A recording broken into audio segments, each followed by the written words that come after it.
بسم اللہ الرحمن الرحیم۔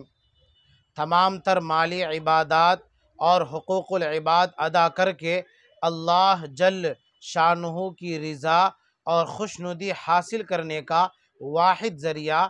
مال ہے، اور اسی لحاظ سے مال اللہ تبارک و تعالیٰ کی بہت بڑی نعمت ہے، اس لیے کہ انسان نیک نیتی اور اخلاص کے ساتھ مالی عبادتوں میں اور اللہ کے مقرر کردہ حقوق کے ادا کرنے میں اللہ جل شانہ کا دیا ہوا مال خرچ کر کے ہی اس کی رضا اور خوشنودی حاصل کر سکتا ہے، اور یہی خرچ کرنا اس نعمت کا شکریہ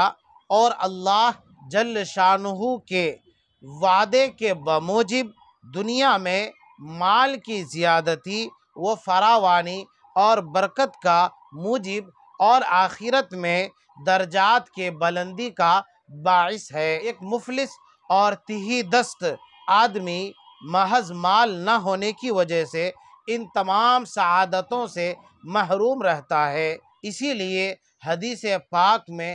مال کو بہترین مددگار کہا گیا ہے۔ اس لیے انسان کو چاہیے کہ نیک نیتی اور اخلاص کے ساتھ اللہ کا دیا ہوا مال اللہ کی رضا اور اللہ کی خوشنودی کے لیے خرچ کرنا چاہیے۔ اللہ ہم سب کو عمل کی توفیق عطا فرمائے۔